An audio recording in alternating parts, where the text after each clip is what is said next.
We're going? Yeah, we're back. Just talking. I'm sure I've said this before. My wife is amazed that people listen to us at all. Why? She don't like to listen to you. No.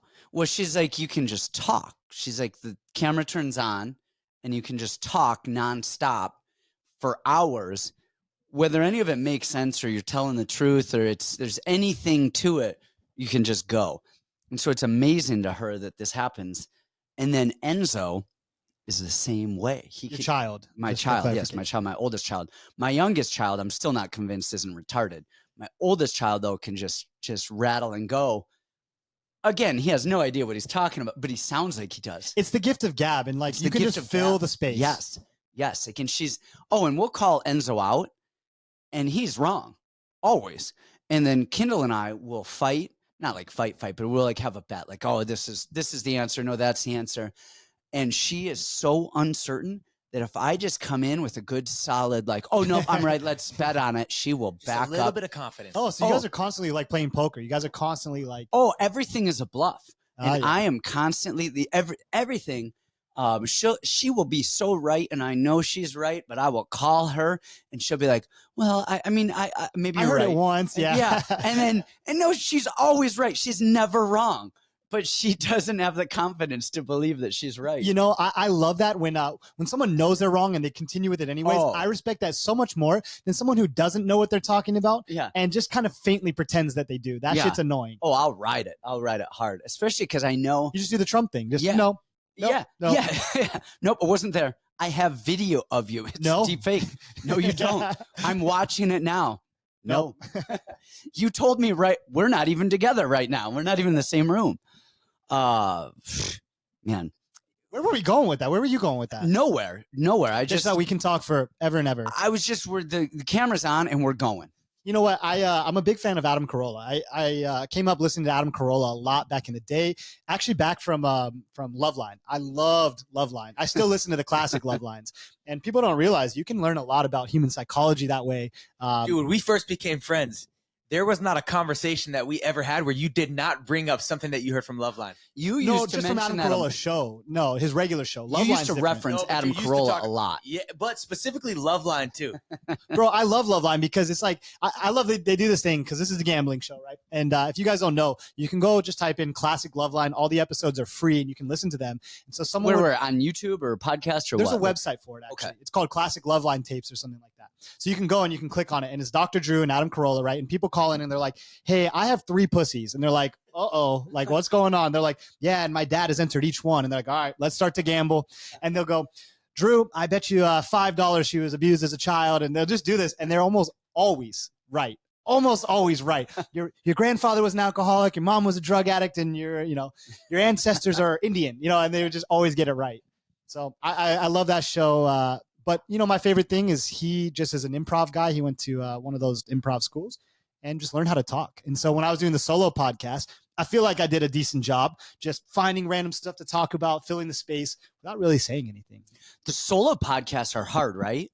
I enjoy them, actually. So with us, like we're here, we talk, and you can kind of see like when even like we're talking betting. We've done this for a long time.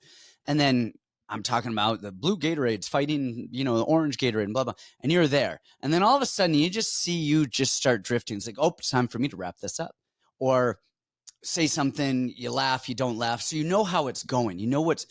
But alone, you're just talking and you're like, I have no idea if this is hitting or not. Am I talking too much? Am I rambling? What? So I don't know how to like temper everything. Here's how it goes. So I've done sales for 5 years now. And I met with a guy on Saturday, and he's doing an Airbnb, and we sell premium turf, right? We sell synthetic grass for 3 times the price of anybody else, right? And so I know, son of a bitch. I bought it from my front yard and my backyard. Cha-ching. You got I got in trouble for the discount I gave you. I remember you got in trouble for that. So don't do that again. And so I'm talking to this guy, and typically people don't, with the VRBOs and the Airbnbs don't buy from us because they just want cheap shit because they're not going to use it. And here's when it's too much. When you can hear yourself talking, you've been talking too much. Yeah. And with this guy, he was very to the point, and I'm trying to like convince him like, no, this is good shit. And I'm like, all right, B, you can hear yourself talking. time to wrap it up. So I get real quiet, condense it all, and then I pass him the price. He's like, okay, yeah, let's just do it. I'm like, fuck, I didn't need to say all that. I just shut my damn mouth. Yeah, right to the point.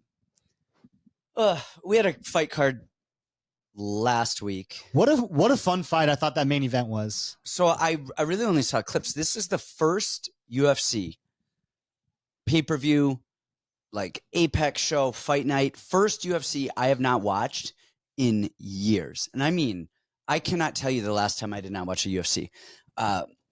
It just sucked. I had zero interest in it at all. And I would have watched it if I was home. Even when I go out, even when I'm like my kids have football games and stuff or something, like I'll buy the $80 pay-per-view and I'm sitting there watching it on my phone in between plays and stuff like that. But we had a friend who it was her birthday, so a couple of us couples went out and we're like, we'll go. And then I was gonna buy it and just watch it while I was out, and I was like, man, I do not want to spend $80 on this card. It was so expensive for just pure shit. For what it was. The undercard sucked. It looks like the judging sucked.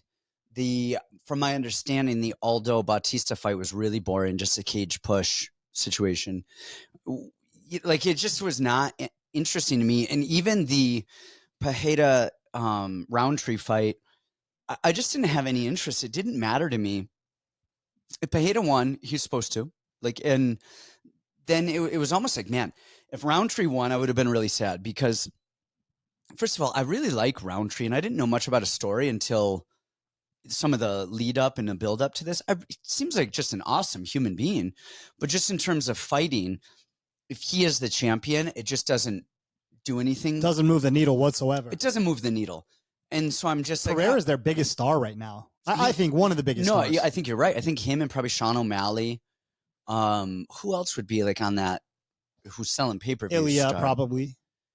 Ilya, but I don't know. I don't know. I don't know if he's gonna sell pay-per-views. I think Ilya is a big star, and then pair that up with Holloway. I think he's a big star. Yeah, actually. I think Holloway can sell some pay-per-views. But anyway, so I'm just looking at it. It just didn't interest me, and the amount of money now. If Pereira was fighting Ankalaev, I'm like, all right, now there are some repercussions in this division. Ankalaev wins. Like, that's an up-and-comer. Like, that's a guy who you want to kind of see. I want to see Ankalaev fight. Really? Well, you do as a purist, but I think, I think there's this weird thing with Americans and, like, the main audiences. They don't want to see these neckbeard Russians winning. They're so lifeless and so boring. Yes, 100%. But I think Ankalaev is the only one in the division who deserves to fight for the title. Oh, I agree. So, but you know what? He's gonna play this the dumbest way possible. He can out wrestle him every day of the week and twice on Sundays, and he's gonna come out and try to prove something and strike with Alex. And one thing Alex showed in this fight, you didn't really get to watch it. He got tagged quite a bit. Yeah, quite a bit. Khalil actually was doing such a great job. He won the first 2 rounds. He was checking most of the kicks, and like you said, that opposite stance really messed with Alex, at least for a little bit, because he couldn't just throw his normal weapons. So if you ever watched, he was kind of pressuring him and staying in that uncomfortable range, but he never really threw anything. And then Khalil would counter and just chase him down with big punches. Alex had a lot of durability, actually. The punches that we've seen him go down from before, he stood up to no issue with this fight. Really? So his durability is much higher. And then I think Ankalaev is going to take the stupidest route possible, try to put his big Russian dick on the table and try to strike with Pereira. And I think that's going to be bad. Yeah, especially, I mean, we saw Ankalaev with Blachowicz. Was it Blachowicz with the leg and kick, he just stood there the whole time. Yeah. And you go same stance with Pereira on a calf kick. Like, ouch. Could you imagine eating a calf kick from Pereira? Especially the way that he throws it. Those big dinosaur bones. His shins are like machetes. Gosh, that would be brutal. But yeah, so the fights were really boring. I don't know. Like I said, I didn't watch them. I mean, on paper, in my head, there was really zero interest on it. On a betting perspective, too, I put out a couple picks. I didn't do a ton because I didn't like it. I threw Dolids out there on my picks, which nice. Anyone. I had Kayla, Dolids. Kayla did not impress me whatsoever. Yeah, her and then Cesar actually didn't either. I watched the Cesar fight.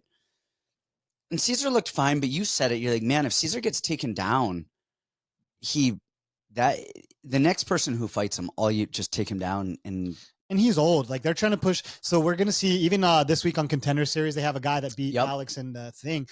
Well, one, I don't know if he's even going to win this fight. That other guy he's fighting is a good striker too, and he's an MMA fighter. But they're trying to push all these glory guys. I think they're trying to get one to chase the next, chase the next, chase the next.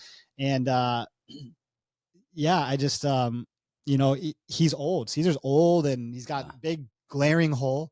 So we'll see how that progresses. But Kayla just had horrible entries. She just looked. Really? Her striking looked better than her grappling to me. It's crazy. Yeah, there's just some random stuff. The judging was all over the place. The reffing was all over the place. I thought Lucindo lost easily. Like, weird night of Salt Lake City. I think this Apex card coming up is way better. I'll be up there with JP, who's fighting Sabatini. And I hate the Apex. God, I hate the Apex. I say that every time I'm at the Apex. I say every time, it's just lifeless. It's soulless. There's just no, like, I love walking into the crowd and hearing the energy and feeling it. You're like, man, we are doing something. We're fighting. And when we're at the Apex, it's like quiet and nobody's there. And you hear, it just isn't, it's not an event to me. It's just like showing up, and yeah, it matters, but it's just a nice sparring match. Yeah, it just is. It's, I don't know. It just isn't a fun thing. Whereas the live events are great.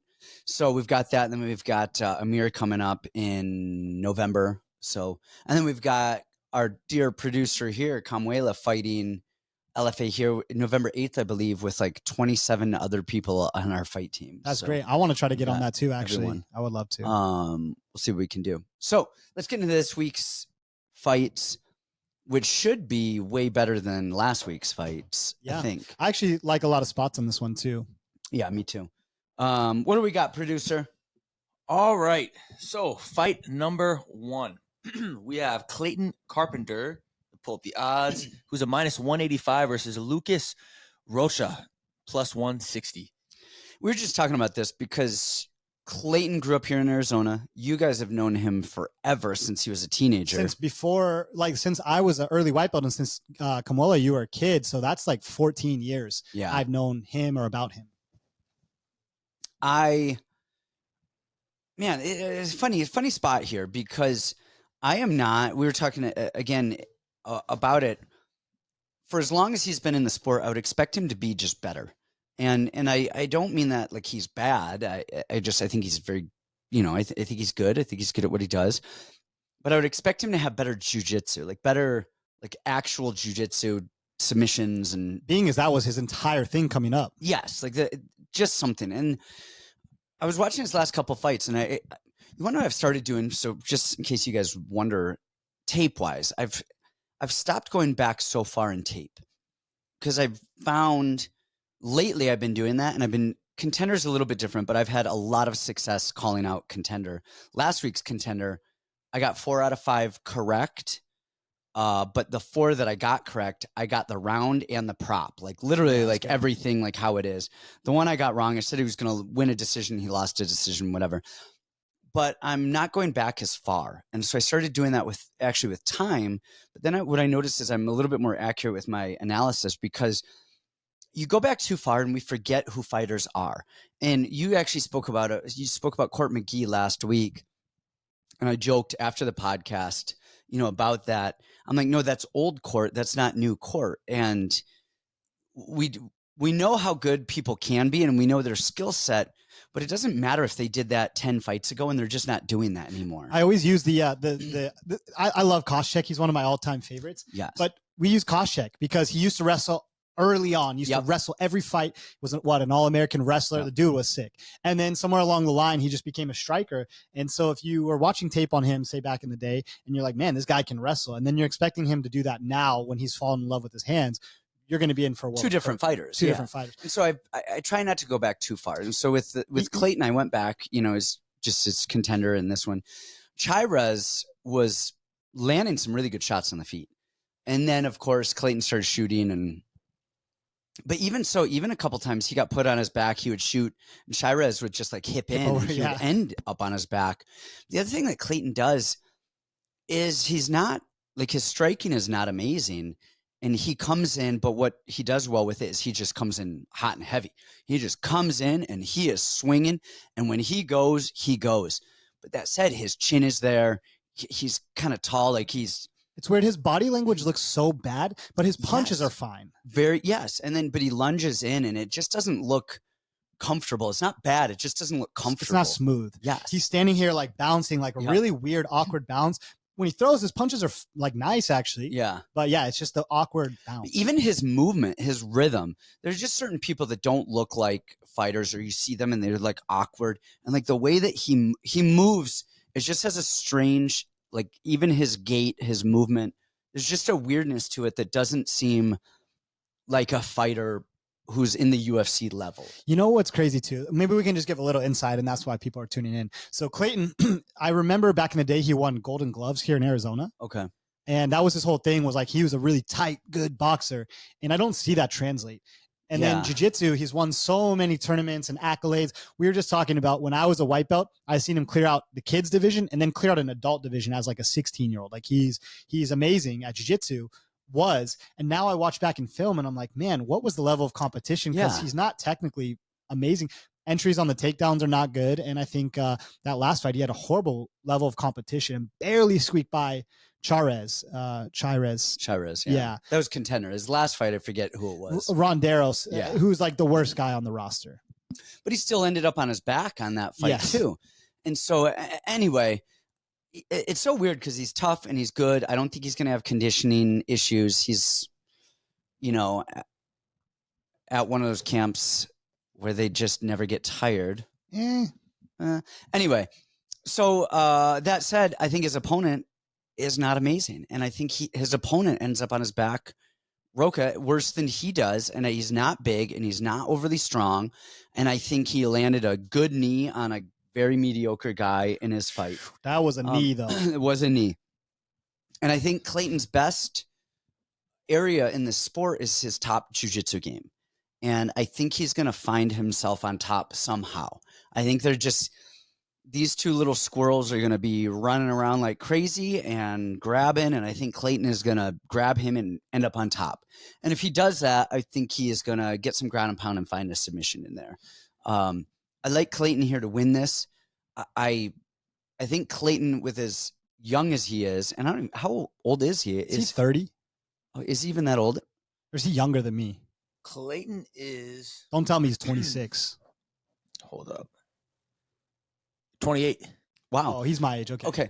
I think Clayton wins that, but man, I wonder where his ceiling is going to be in the division with the striking openings that he has, and without having that wrestling to get the fight to the ground as well as he needs to excel, especially in that flyweight division. Like, you've got to be able to wrestle in that division or strike comfortably. Yes. And I think he's going to do it. I think he's going to get by. I think he's going to have some adversity in it, but I do like Clayton for the win here. Oh man, I feel so the opposite. I've already bet on Rocha. How tall is he? Are you able to click on that? Does it say how tall he is? I'll tell you. Because Clayton is not a big guy. Clayton is 5'5". This guy's 5'3". Yeah. UFC has him listed at 5'2". Yeah, I'm not even mad at that though. Like, here's what it comes down to me. My big issue with Rocha is he over sprawls. If you watch his tape, he actually does a good job of sprawling, and he sees stuff coming from a mile away, but he over sprawls. He sprawls way too hard, and then people just swing around to his back. And so my worry in this fight is that that he over sprawls, and then like you said, Clayton's going to find his way on top, and then he's going to put in a body triangle. And my issue with Rocha is he doesn't know how to get out of a body triangle. And we've seen that in a couple of his recent fights. Here's the thing. Like, Clayton has been at this for a long time. Like, we're talking about 15, freaking 20 years. Clayton's been doing this. He's been out a year and a half, and he's got a girlfriend, and he's traveling and doing all this stuff. I honestly question his motivation. Like, why has he been out so long? Like, there's just a lot of weird factors to me here. Rocha's been active. Rocha just won in Contender Series. He's been fighting a lot. And I think there's a lot that goes for that. One thing I do like about his game is he is so active. He's constantly transitioning. His jiu-jitsu is good. His transitions are good. He does always work up, and he is filling the space with so much volume. If Clayton can't get him down in the first, I think he's in a lot of trouble. And we did see him gas out pretty hard in the Chairez fight too, right? I like Rocha. I've played Rocha here. I like his small size. Maybe that'll actually help him defend takedowns a little bit. So much lateral movement and sprawling and everything like that. I like Rocha here to fill that volume. And yeah, I don't know. I'm not super impressed with Clayton's overall game. Like, Okay. outside of a body triangle, I'm not sure how he does it. All right. So next we have Dan Argueta at plus 165 versus Cody Haddon minus 190. This guy was asking how to say Ramavkamagov, but he doesn't know how to say Argueta. What did I say? Argueta. I could have sworn I said Argueta. Yeah, Did I not? Run back the tape. Well, what do you think about Argueta here? This is a crazy, interesting fight. Like, I think Cory Haddon is borderline special. I think that kid is really, really, really good. But man, what a tough fight for him as a UFC debut. You know, one thing that was talked about a lot when it was on Contender Series was his cardio. And I do somewhat agree with that because everything he throws is such fast, dynamic boxing and everything is so fast twitch with Haddon. And now he's fighting a guy that's going to wet blanket you. He's going to take you down. He's going to force you to grapple a lot. Honestly, looking at this, I think Argueta is a really, really good underdog here. I mean, look what he just did to John Matsumoto, who's, you know, I guess if Matsumoto and Haddon fought, that would be an incredible fight. And I don't know who you would actually give that to. Maybe Matsumoto with the leg kicks. You know, we don't have a good recent sample size of what Haddon looks like on his back and how he is when someone's hanging on him the entire time. And Argueta's got a chin on him. He wrestle hard. He doesn't ever get tired. Like, you know, for me personally, this is going to be a pass fight, but I think it's dog or pass. I'm interested in Argueta here. Argueta has had the worst luck in the history of the And UFC. sometimes he looks incredible, and then other times looks a little. We had the Ronnie Lawrence fight, which he won, and then they took it from him. And then the Miles Johns fight, was that he won that, and then it was steroid or something like that? From Miles, I think, right? Yeah. Oh, yeah, that's right. It was a weird one. And then he had the Matsumoto fight, who he was up 2-0. Yep, up 2-0, gets submitted with a guillotine with, 3 seconds left in the round or something like that? And then goes out unconscious, taps, and then he's out.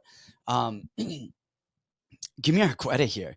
Like, look, Cody's is it Cody or Cory? I don't know. Yeah, Cody.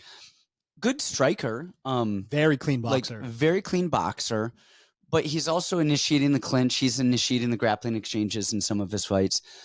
And if he had amazing cardio or amazing jiu-jitsu or amazing takedown defense, I'd be like, all right, let's go. One of those. I'm with you. Exactly. One of those three. Yeah, but he's Argueta round one. Like, Argueta's, you're getting taken down. You're getting mauled. So unless he just catches him on the way in. But even Argueta, his stand-up is not amazing at all. It's like Khabib, where he makes it work for him to find his entries. Yep, but he doesn't have like some horrible chin or something that you just have to touch him once and he dies. Not amazing, but it's not like whatever. It's fine. He's eating shots from good guys. Yeah, it's not like it's not like Jason Witt over here. It's like if you can just touch his chin once, I was going to bring up that example too. The light goes off, but so he's going to get the takedowns. He's going to wrestle round one, and then how much cardio does Cody have to like button him or to submit him or to something him? I just don't see it. And man, Argueta, we saw him push hard even against Damon Jackson on a 4 or 5 days notice fight. Up a weight class. Matsumoto, who is as good as they come. I mean, the guy's as good as they come. Man, give me Argueta here on plus money against a newcomer who doesn't have something outside of the striking, and even his striking is good, but it's not like death touch good, like where he's just sending people to the realm off of one punch. It's clean, but it kind of volumes attrition. Yes. So man, give me Argueta here. My one worry too is that they keep setting up all these Contender Series guys. It's weird. The Contender Series guys win, and then the next day they already have a fight signed. And so I'm worried, like, man, we're going to be missing out on these big aura plays. But it's just weird that Haddon is the favorite, UFC debut against a guy that has wins in the UFC and has actually looked good in the UFC. But just like the aura, like Mansour got a fight the day after his Contender Series. And I'm like, well, they're setting him up to win and fast track him. So I don't know. Interesting.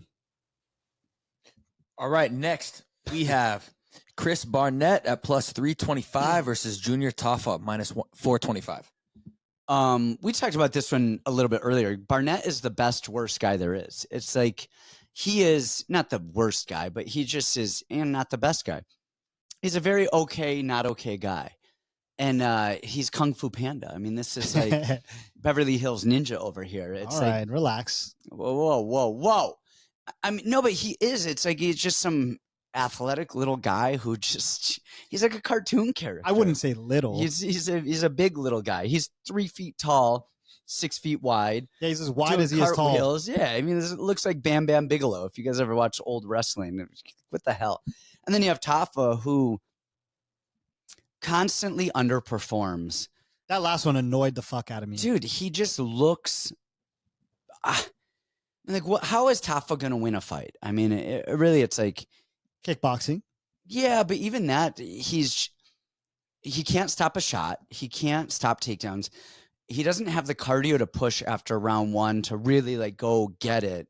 And then you have a little jumping jack that's all over the place, who's pretty athletic and fast and moves well. And again, I'm for the division. I don't mean he's Mighty Mouse over here. I mean, kind of. I mean, compared to Tafa, yes. He's fast and athletic and moves well and does a lot of the right stuff. The issue here is that, like, I mean, is Barnett really going to be forcing the takedowns? Like, is he really going to be?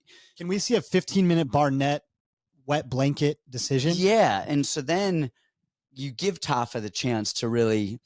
Dude swings and he hits hard. Yes, and he's not going to get as tired because he's not going to be wrestling, and he's not going to have the fear of wrestling into it. I mean, Barnett should win this just by doing more and having better cardio and being a little bit faster. Really? I think so. You know, he's like a plus 300 underdog. I don't care. I think I like Barnett over Tafa here because I think Tafa is just so one-dimensional. Would you call him a mid? little bit? I would call him mid. He's very mid to me. Do you think Barnett is going to mog? I think Barnett is going to mog. Okay. Huh? What did I just agree to? I actually don't really know what that means, but I know a lot of the people in the Discord like to see you say that word. To say mog? Mog, yeah. Yeah. I don't know what it means. I think Tafa's going to win. Younger, more powerful, and a kickboxing fight. Barnett is like almost 40 years old. You know that? Doesn't matter. 40 is the new 20. Yeah, says you.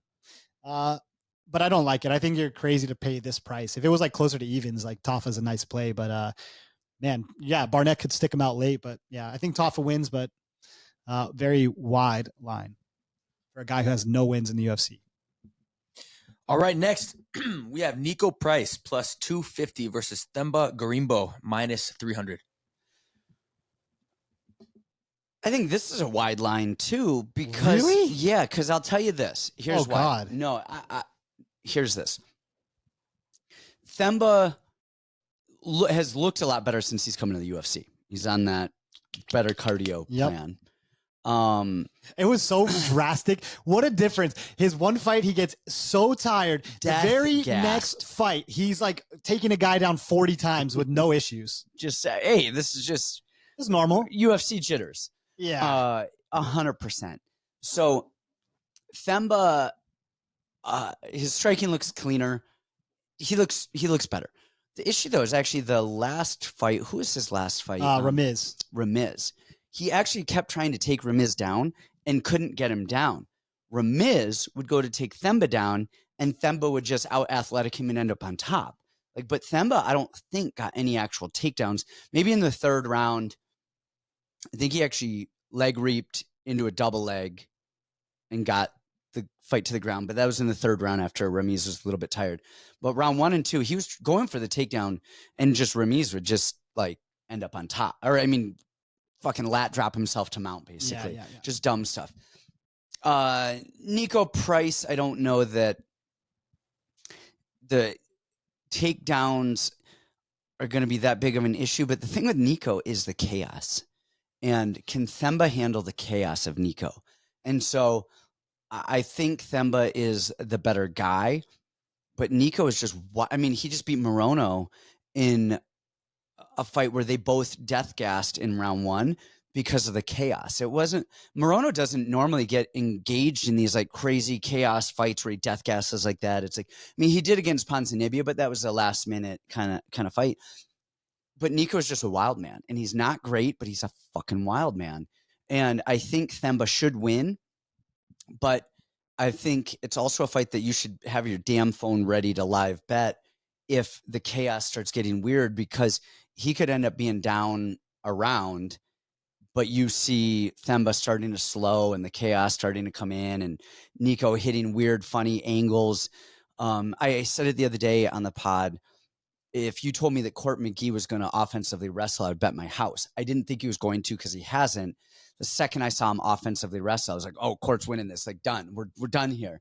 And that's like this fight here is Themba should win based on Niko just really being taken down. But man, the fucking chaos of Niko Price and the experience of Niko Price and the inexperience of Themba and the Themba's great grappling, but he's not a great wrestler. I just wouldn't put this in as your parlay piece. That like if there's a parlay buster on this one, that's the one that I could see it being. He should win. I think he does win, but man, that's a parlay buster that I would keep separate. Oh man, I just disagree a lot. I think it's not any secret what the UFC is doing with Themba. Yep. Honestly, looking back, it's crazy that AJ Fletcher beat Themba. And honestly, the tides were kind of turning in that fight where Themba was going to start kind of taking over. And I remember having a lot of AJ bets in that fight. But Niko Price, he beat a fat old Morono who got tired in 5 minutes and started fading. And we never thought was amazing before that. And then all of a sudden we were both on the Morono train, and then Niko surprised us because Niko's got 2 shot knees and he's clunky and he's slow and he can't wrestle. And there's just so many issues with Niko, and you're right, this chaos, but that last fight really wasn't that chaotic. It was kind of like a slow pace. And then Morono got tired and then he just starts picking it up just a little bit. I look at Themba, he's so blackletic. Like, he's going to probably take him down anytime he wants to. His striking is going to be so much faster and to the point. Unlimited cardio. Like, I just think he's going to be so much faster to the point. And like, I don't really see how he loses this one. Okay. What's he going to get chinned by Niko? Yeah. Maybe, but I doubt it. I think that Themba's going to do whatever he wants here. Okay. No, I mean, hey, look, like I get what they're doing. I get that he's the A side. And has been. He's got like the easiest matchups in the whole UFC. We just haven't seen him in a chaotic fight and how he manages fighting. Everything is very one-dimensional with his fights, and he's able to dictate. Even in the AJ Fletcher fight, that was a grappling match. Yeah. You know what I mean? And so all of his fights have been grappling matches, and there hasn't been any unknowns. Like even the Ramiz fight. Imagine if Ramiz, who Themba couldn't get takedowns on, but imagine if Ramiz just started swinging afterwards and disengaging. You're like, whoa, what? I'm not to say that Themba would or wouldn't have, but we haven't seen that. And like, we haven't seen him in a firefight. We haven't seen him in chaos. I get it and I understand. So, I just feel like Niko is not the same Niko of old. He's like trying to be more calculated and technical. And I think that's going to be a big issue for him. Okay. All right. So I know we're not going to spend too much time on this next fight, but I'll announce it with the odds anyways. So we have JSP Jonathan Pearce -135 versus Pat Sabatini at +115. JSP. I love the best thing about JSP. We always, every time our guys fight, we always say stuff.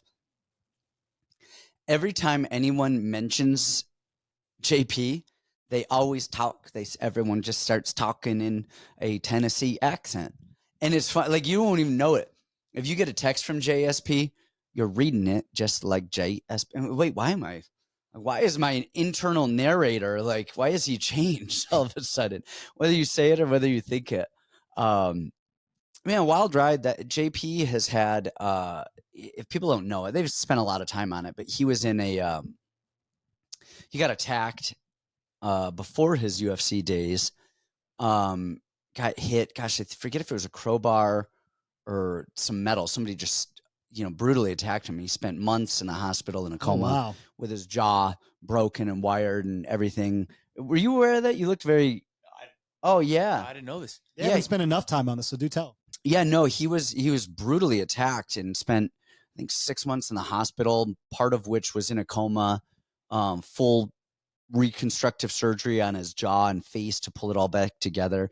His jaw was like split in front and on the sides, and so they had to have everything wired and feeding tubes and stuff. But it was really bad, brutal recovery. He needs to come out to Through the Wire by Kanye. Yeah, just like that's life. Like, I mean, it's like he's come through it. And was that here in Arizona?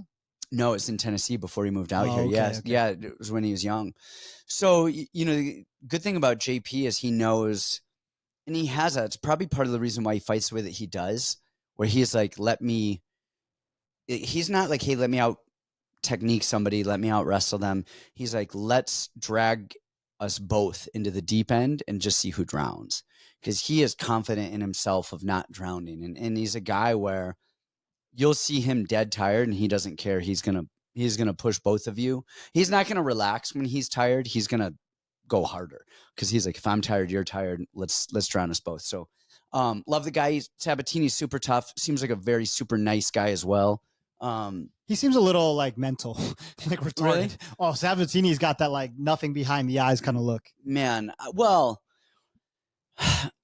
we're dealing with fighters here. Yeah. Oh, there's nothing back there. There's nothing cooking. Like, man, I always say, like, we're not in a Mensa like meeting right now. Like, everyone's IQ isn't above 140, and we're dealing with fighters.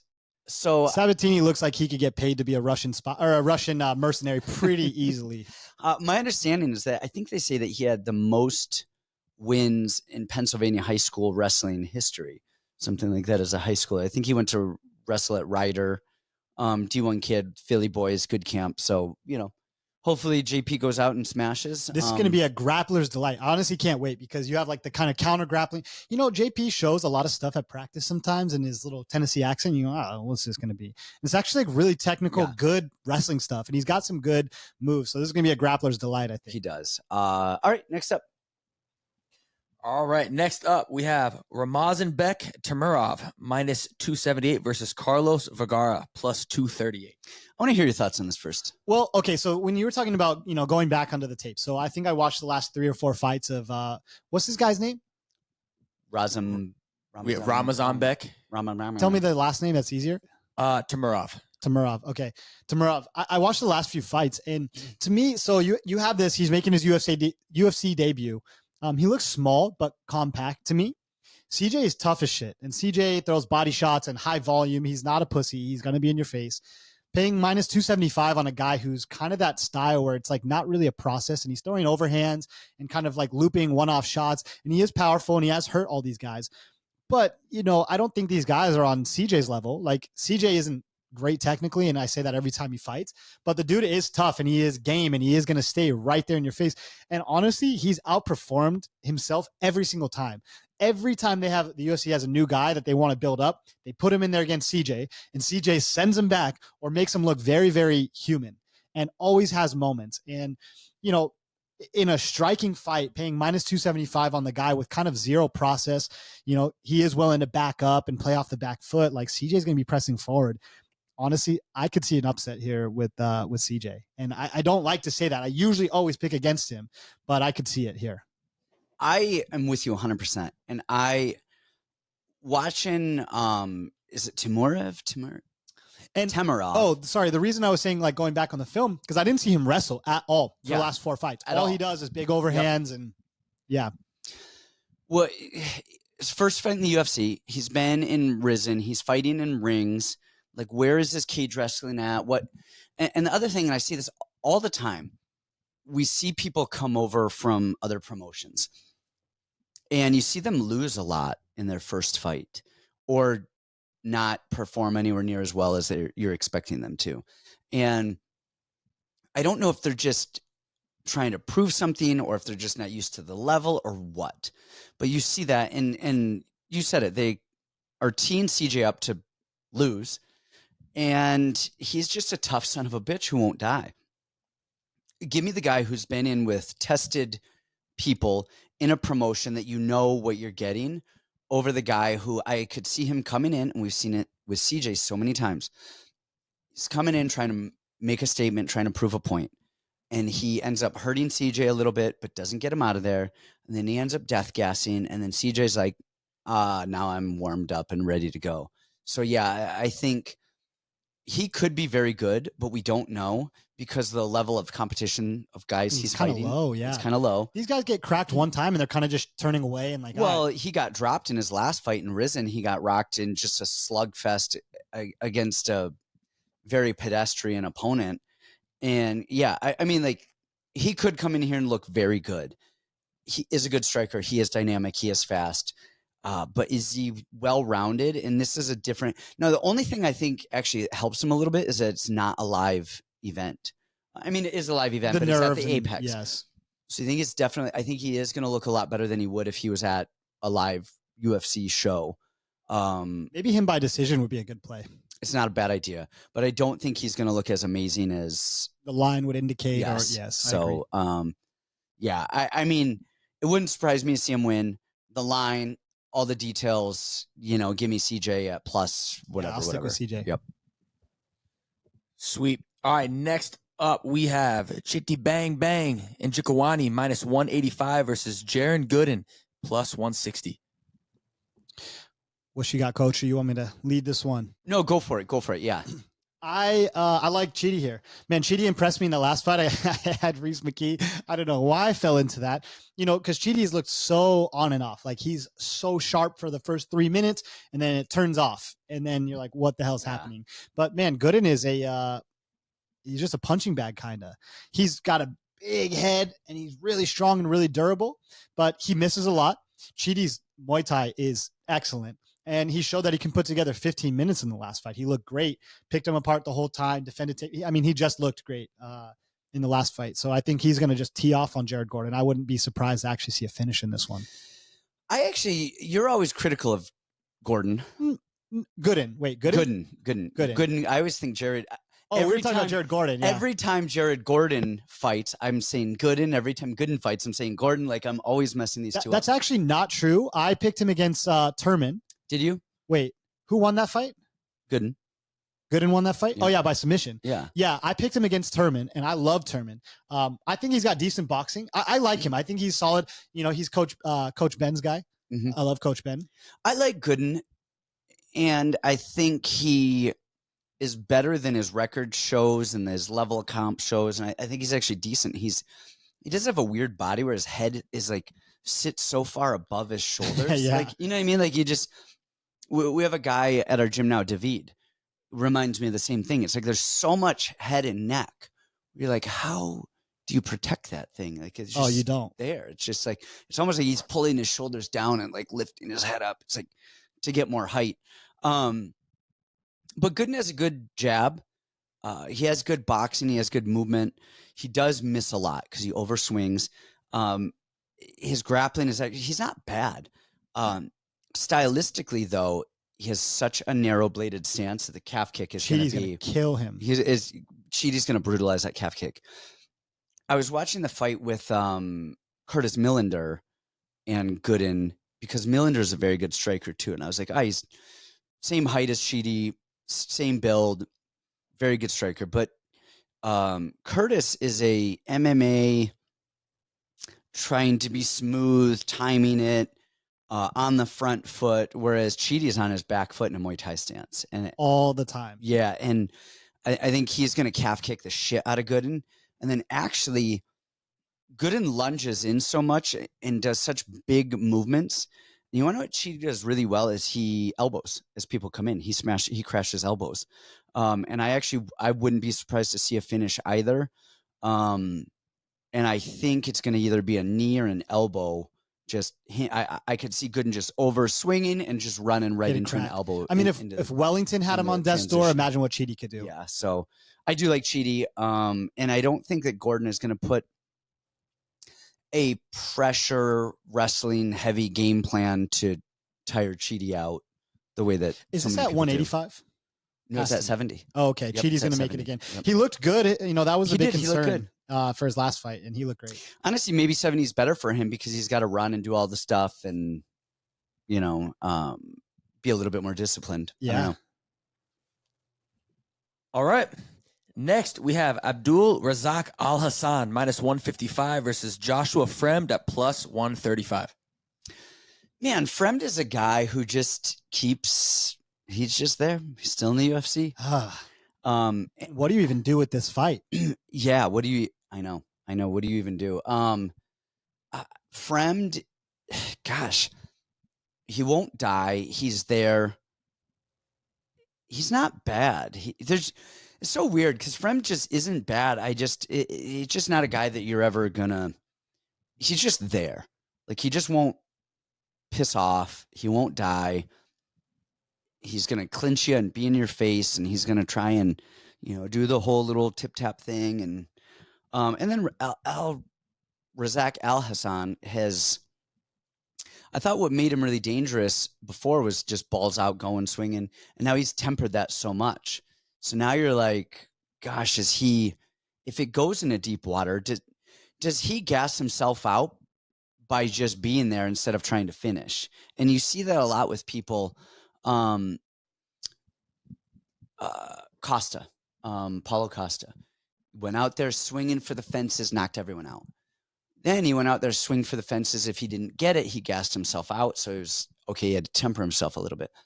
Now he's going out there and being so calm that he's not hurting people, and he's getting tired anyway, and he's slowing down. So now, yeah, he made it to the later rounds, but he doesn't have the power or the speed or the dynamic ability to finish in the later rounds anyway.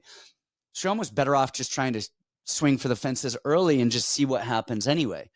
Alhassan is now older as well. Almost 40. He's 39. He's so 39. All right. I'm just pulling up his last few fights. The Joe Pyfer. I mean, Joe Pyfer's Joe Pyfer. Yeah, yes. He actually looked all right. Claudio Ribeiro, who death gasses and is such big openings. He didn't even need to, though. He just killed him. Yeah. What was actually interesting to me was the Joaquin Buckley fight, which is still a couple years ago. Joaquin just wrestled him so much that he tired himself out, and Alhassan managed to deal with the cardio a little bit fine. I thought he actually ended up doing better later as Buckley gassed himself out. Gun in my head, I gotta say Alhassan gets it done. I don't know how. I mean, I think he is athletic early. He's dynamic early. Fremd is actually durable, though, and he won't just sometimes he does die. get chinned every now and then. Yeah, but he's long and gangly. Fremd to me is a white Jamie Pickett. Yeah, okay. Right? Like, he just is there and he won't die. And if you fuck off, then he'll be there to capitalize at the end of the day. I have to think Alhassan wins just from being better, just because he's not Fremd. But man, it wouldn't surprise me to see Fremd just hang on and hang on and hang on. And these boring, like we saw Bautista and Aldo steal a cage fight, like a cage clinch fight, push and go. I think Alhassan, but it wouldn't surprise me to see him. I wish that the number was way bigger on Fremd. I wish he was like plus 200 range. I think I would send it. There's a couple things that you'd send either of these if they were a plus anything, because it's such a toss-up fight because you could see it kind of going. Well, I mean, Alhassan's got crazy confidence right now. Like the way that he tried to murder Brundage, and he just was like, nah, I'm good. I'll just do that. It's no problem. If he's that confident, then he must have the cardio to back it up now these days, or know how to conserve himself. But actually, those are just two things that messed me up in this fight. One, Fremd's last fight with Prochazka literally just refused to even try to stand up. And so if Razak watches that fight and just goes, oh, I can just take him down anytime I want. I mean, he took down Buckley and chilled on top for a while. Like, he can get takedowns, and he could do something like this. He's a judo black belt, obviously. I could see him win by grappling, right? That's like such a clear recipe. Like, the dude didn't even try to stand up. It was so frustrating. That being said, I watched back the Buckley fight, and in my head, Razak did way better than rewatching that he did. He still was on the fence, slow, one big shot, and what I worry about is if he doesn't finish Fremd in the first round, like you said, jab, low kick, filling the space, jab, low kick. And Fremd will offensively wrestle and cage push. Yes. And he's not an amazing offensive wrestler, but he's not the worst either. Enough to get you tired. Yes. And I think he's got the better cardio still. Even new Razak. I think Fremd's got the better cardio. Fremd to me is fragile, so I could see Razak just putting him out. If he doesn't, if we start going to the later rounds, like I think Fremd could start to take over. So I think Fremd decision is honestly a pretty interesting look. Okay. Yeah, I don't like that one. Yeah, I'm going to pass altogether. All right, next we have Daniel Rodriguez minus 185 versus Alex Morono plus 160. Give me some D-Rod. Yeah. So again, the way to beat D-Rod is to put him on his back. But even Kelvin did that a couple of times, and Kelvin has good jiu-jitsu, good top pressure, and D-Rod got up a few times. And then the third round, of course, he didn't. But I mean, Morono, I don't know if Morono could really out-wrestle D-Rod if he tried. I'm not saying he can't. He's not an amazing wrestler with some amazing blast double or some amazing. He's a jiu-jitsu guy. Yeah. Yeah. He's a lot shorter. He has such a wide stance. And if nothing else, man, D-Rod can box. And he throws combos. Like every time Kelvin went in, 4 punches are coming back. And he's older, but he's still durable. I think he's more durable than Morono, who's younger. He still hits hard. He's long. He's still pretty athletic. He does all the right stuff. I don't think he's worried about a contract situation now because he got a new contract with the Kelvin debacle. Yeah, man, give me some D-Rod all the way. And I think Morono has looked. We can never get him right. I can't get him right. He always looks bad to me, and then he always wins. And then I'm on him, and then he looks even worse. And then he's been losing lately. We just don't know. Like, he has his own gym. He's doing commentary. He's doing this other stuff. There's a lot going on. I don't think Morono is who he used to be. And I think D-Rod is just fighting. He's fighting, making money, making a living, doing what he's doing. And I like D-Rod here. I'm with you. Don't need to add much more. I think he's going to outbox him, defend takedowns. Yeah, give me some D-Rod. Okay. Easy. All right, next we have Julia Polastri minus 135 versus Cory McKenna plus 115. I'll start this. I'm going Cory McKenna all the way. Bet everything you own.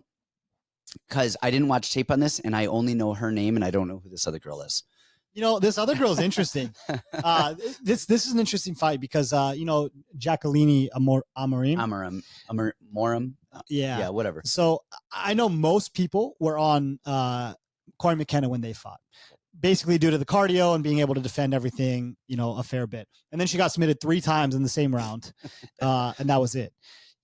I don't know where Cory McKenna is. Like, is she this net? Because she has a lot of skill. She actually really is technical and very, very good. And then you have Polastri, who's just kind of like a thug, like just like fucking Muay Thai, walk you down, talk shit to you, hit you, kick you. She's mean. So to me, this is one of those mean versus technical matchups. And part of me says that Cory McKenna is probably one of the best dogs on the board. I mean, if she offensively wrestles and takes Polastri down, I think Polastri's got those kind of like stone hips where it's going to be really tough for her to work her way up. But she's also mean and nasty and going to stay in your face and beating you up.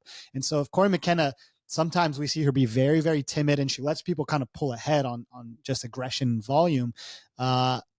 This is a tough one for me. I'm going to go Cory McKenna.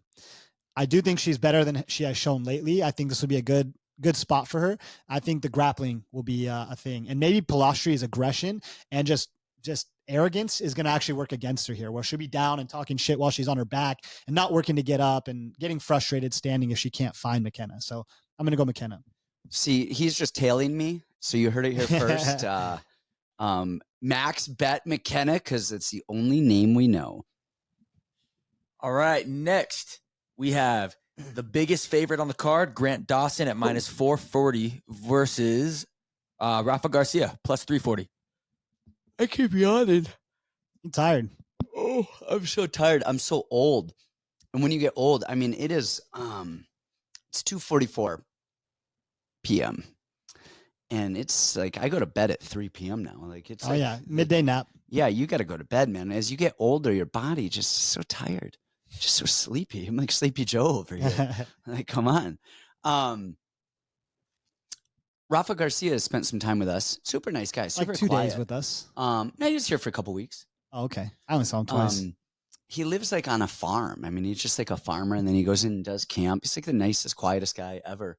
Grant Dawson is just, I hate to say it. I don't know why Grant Dawson annoys me. It's just something about him. Because he beat Mark. He beat Mark. No, that is why he annoys me. Because it pisses me off because he missed weight by 5 pounds. That is a standard thing with that whole camp and everyone involved. Oops, we got the contract weight wrong. Yeah, and then anyway.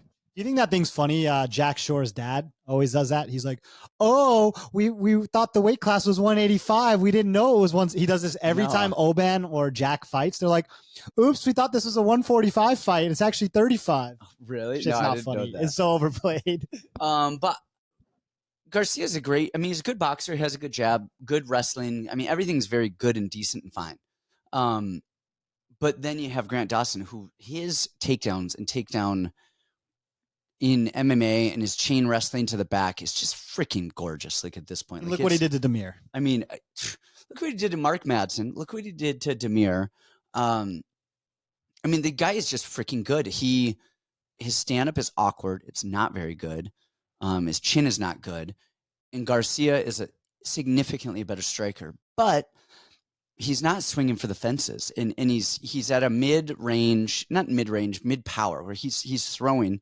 There's combinations and he's throwing. He's not going to, if you were to go out there and just swing for the fences and try to knock him out, he might be able to do it in a round, but he doesn't. He's too technical for that. And his own technical abilities are going to get him in trouble. And then Grant is going to get a single leg and he's going to point that knee down and then he's going to jump and take his back. He's going to throw a body triangle in and he's going to be there for 3 rounds.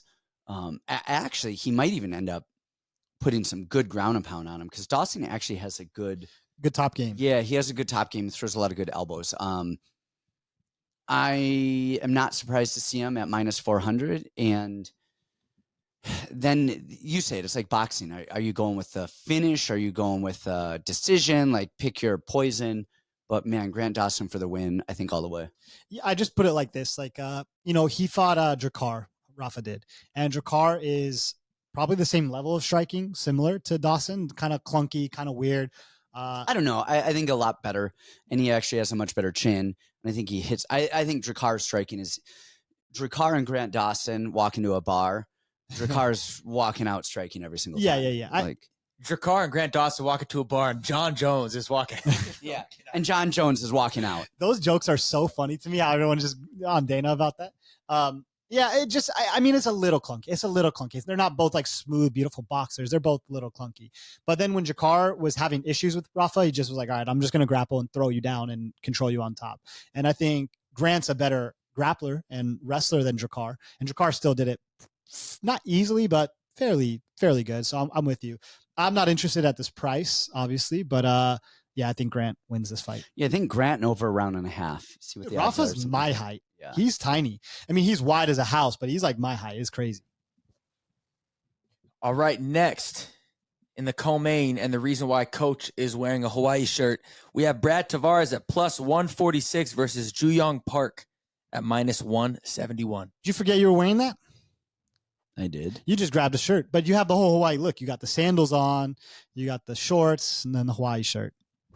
Yeah, and I have a Hawaii shirt that I think it was like made out of hemp or something, super soft. The Iraqi shirt got a lot of play last week. Did it? Oh, Interesting. yeah. It was much the chatter. So I've got. I think your insurgency. I like that. I appreciate that. So I've got a shirt on right now, and I mentioned this earlier, and it's just exposing my fat rolls. Because it's not like thick enough to hang over where I can cover it up. It's like, it's really comfortable. It's a really comfortable shirt. Oh, yeah. And it was awesome when I was 10 pounds lighter. But now as I sit down, like my belly is rolling over. I've been over here getting bricked up. I like a little fupa. You know what I mean? Yeah, a little pouch. Oh, yeah. And now I am just disgusted in myself. I look in the mirror and I'm like, oh, you bag of milk. When's it time to get on curdled milk? So if you guys are out there, and anybody has anything I can inject that will make me just superhuman, I'm in. Just send it. I'm there. USADA, come test me. I know a few people you can ask. Come, yeah. Anyway, Tavares and Jun-yong Park. We've done this one like 6 times already. I'm over it. Man, so Tavares, his takedown defense is phenomenal. It's okay. is phenomenal. It's all right. Him or Aldo? Who would you choose defense? Oh, Aldo, but Aldo's is the best there ever was. So, nah, Okay, mine or Aldo's? that's a tough one. So Tavares' takedown defense is great. I was actually really impressed with the Rodriguez takedown defense where Rodriguez had the single leg and he's trying to lift it up and Tavares is just punching him in the face. And I was like, Love it. I mean, just enjoy it. So I loved it. I thought it was great. Takedown defense is good. His striking is good. The issue though, and when I was watching Tavares, I watched Tavares first and I was like, oh, Park isn't going to be able to take Tavares down. And so we're done here. Like Park can't win. And then I'm watching Park and his speed and his jab are really good. And Tavares just kind of has a little bit of a wider stance. Park has such good cardio. He pushes the pace and he has a really, really good jab, man. Duraev was just busted up from that jab. And man, I think the jab, the low kicks, the offensive wrestling, I don't think he's going to win on the offensive wrestling. I don't think he's going to get Tavares down. And if he does, I think Tavares will probably get up. Tavares is getting up, keeping his back on the cage, scraping. He does all of the right stuff. My issue with Tavares is not enough. Yes, it's just not enough. And so then I'm wondering like how Tavares is beating people when he is defending and then they get tired and then he kind of comes on. But Park, he's not amazing. He's just fast and good cardio and is there. And he doesn't do a lot of stuff horribly wrong and he's not going to gas out. I like Park. I like Park here. I think the volume, I don't know if he's going to finish Tavares, Tavares is getting knocked out, but he's not getting submitted, and Park is submitting people, not knocking them out. We've seen Park get hurt by like Rodriguez, but we've also seen him hurt Rodriguez, which at this point everyone has hurt Rodriguez. But man, I like the jab. I like the volume of Park to get the win. I think we both flipped on this one. I think last time we were both on Tavares, and I kind of agree with you. We both said, okay, in a kickboxing fight, Tavares would be the winner. But you're right, this is MMA. And after we just saw what Mario did to Aldo, I mean, jab, clinch, knee, go for takedown, jab, clinch, knee, go for takedown, push, push, push, push, push, push, push. I always go against Iron Turtle. For some reason, I feel like he's so unathletic and so small for the division, and he always finds a way, and he is a really good grappler. And, man, he's had such competitive fights, great chin, great cardio, great jab. I'm going to switch too. I'm going to go with Park also. Okay. All right. Moving on to the main event. But, boys, anything you guys want to plug? Any promos? No promos today. I actually just want to say thanks for watching. Like, I mean, we've got 6,700 subscribers on YouTube. A lot of people are on the Patreon and Discord. Even people who have canceled and have said like, fuck, you guys suck. We had a bad week. And, people hate us, whatever. We put a lot of time into this, and it's nice that people watch it. And if you guys want to like the video, great. If you want to subscribe, great. We've been doing it a long time. It's fun. We enjoy that. It's nice to have an audience, and you people who are on the Discord, thank you. You people who are on the Patreon, thank you. Even if you've come on and you've left, thanks for giving us a shot. The Patreon's not for everybody, but sometimes people like to tune in and they say, we'll support you from afar. And that's okay too. We appreciate you. This podcast is, so we actually started it, November of 2021? I think it was actually October of 21. Okay. Wow. So we're coming up on 3 years of doing this podcast. 3 years. And when we started, we got 900 views? 900, like 250. If we were lucky. On our first few, we got a few hundred. It actually snowballed pretty quickly and pretty well. The Masvidal one, I remember it was Masvidal, and did he fight Covington? Yes. Masvidal and Covington, for some reason, we were getting like 1,000 views at the time, whatever it was. And then that one hit like 10,000 views randomly. And then pretty much from that point, we've been 3, 4, 5,000 views. My girl looks at this sometimes. She goes, she kind of goes, oh, do your little podcast. And she talks about it like that. And then I pull it up and I'm like, hey, I was talking shit about you on the pod. And she'll go like, look at it. And she'll be like, whoa, 5,000 views. That's more than just your little pod. So, and I've been going to different gyms and training and stuff. And, people will always come up to me and be like, dude, I heard this or I heard that. And it's weird. We're not celebrities like at all. We don't think anything of ourselves, but in this community, so many people listen and respect and it's cool. Like people are like, hey, they pretend they know you from the podcast in the small one we have. It's fun. We really don't treat it like a business. Like I think we'd probably have a lot more time, views and money and stuff if we're posting all the time and doing the social media thing and all the stuff, but we don't. Like I don't have the time to do that, and I don't really want to. And we've said it so many times before. A lot of people will bitch, like it's like, tell me you're a new listener without telling me you're a new listener. It's like when they see the intro and people complain the intro is too long and this and that and whatever. You and I have had this conversation numerous times. We don't want it to feel like work because then we're out. Like I'm out. Oh, you and I have so many other endeavors outside of this. Like for years and years, you've on the gas station and books and this and that, so much stuff, training a full team of fighters. We were actually having this discussion earlier because your phone was going crazy. And we're saying that you're basically a 40 grown men and women's dad or babysitter all the time. So that plus a gas station, businesses, a family, to do this, it can't feel like work. Yeah, so it's fun. So I enjoy it. Thank you guys all who have ever tuned in. Let's main event it. We have Grateful Santino today. This is incredible. Thank you. I'm like a little teary-eyed, actually. Yeah, it's not going to happen again. So 3 years, guys. Awesome. All right. In the main event, we have Brandon Royval at plus 187 versus Tatsuro Taira minus 222. I want you to go first. I want you to talk about this first. But the first thing I want to say is this is my favorite Brandon that I've in the world. This is my number one too, actually. Like I'm not. He's dope. I'm just saying. So he's dope.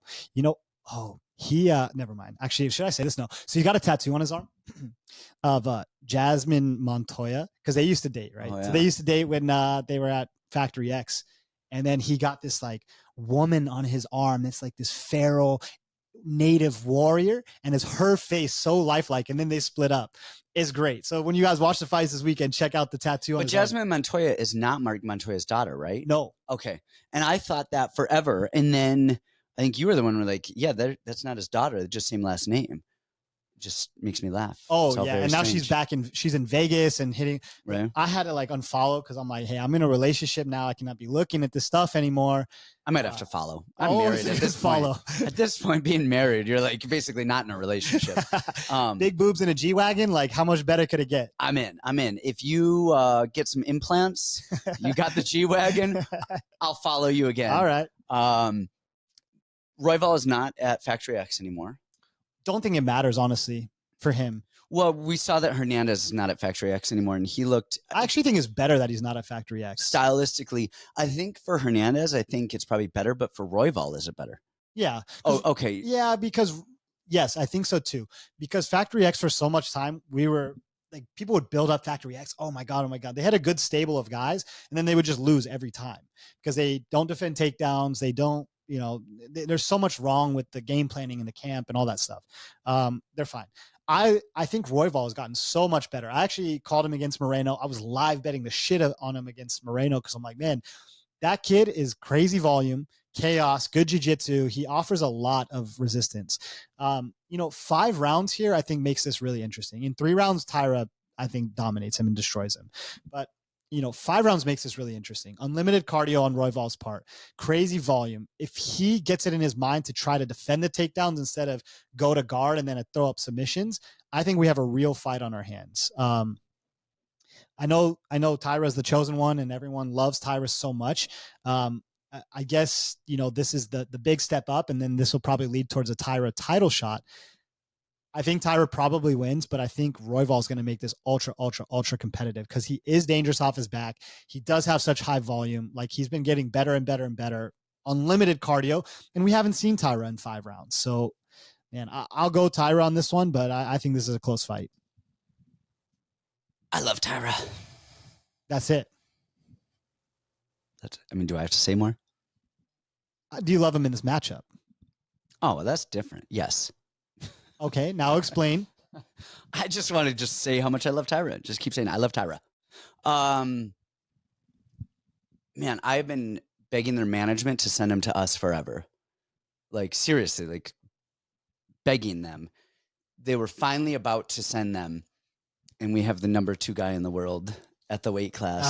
So, hey, man, I wore an Iraq shirt on the pod last week. I can't go back now. We will wear Japan, though. We have a price. Yes. If you're representing a rich oil nation, please pay us, and we will wear whatever shirts you want. Saudi Arabia, holler at us. I'm just gonna put Japanese flags up everywhere after this. Like, I'm like, man. Anyway, really getting crazy over here over Taira. No, I think as long as Taira doesn't forget who he is, he wins this, and I actually think it's gonna be easy. Because I think the chaos of Royval, the forward pressure, all of the stuff, like all of that. We saw Pantoja take his back and choke him out. And I think that Taira is just going to be able to out-grapple him. I think the chaos of Royval is going to slide into the, like, here, take my back of Taira. And I just see Taira being able to, his striking is not amazing. It's getting better. Thing though is Royval loves his knees and step knees and flying knees and all of his knees, but Taira's so tall anyway that's going to be nullified a lot. A lot of chaos of Royval is predicated on knees coming up against shorter fighters. I don't think that's going to be the case. I think Taira's going to know to not swing in the chaos with Royval, but Royval invites the chaos, and so I think that also invites a takedown, or at least takedown attempts. We know that Royval does not have amazing takedown defense.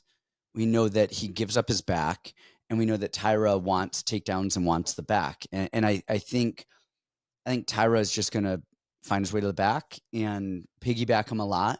And I wouldn't be surprised to see if it was something almost like the fight, like he gets submitted before the fight gets going. That'd be an interesting. Yeah, so I like Taira here. Viva Japan. A lot of people messaged me about the Factory X thing last week. Oh, really? Yeah. Luckily, I took down my Twitter, so I didn't get too much, but people were still finding a way, and they're like, yo, what's the real with the Factory X? And it's like less cool than I think that we made it out to be. I think it's actually very interesting to me because I know a lot more about the situation. Is the FBI involved? FBI, CIA, DIA, NSA. We got all the letters. The UAPs. Yeah, so anyway, it is what it is, but I like Taira here. All right, well, then that's another show. We did it. It's another show in the books. What's our time on this one? We're at 1:12:07. Okay, good. We're back above an hour. No, last week we actually did the same amount of time. You shut your whore mouth. And we talked on this one for like 45 minutes. We cut it. It was like, I made sure that it uploaded like 59. What was the time? I think it was 59:56. Yeah, it was under an hour. Oh, no way. It was under an hour. I was not going to let that one bleed over an hour. All right, we got 12 extra minutes, you guys. Enjoy. Yeah, That's our 3-year anniversary present. Bye.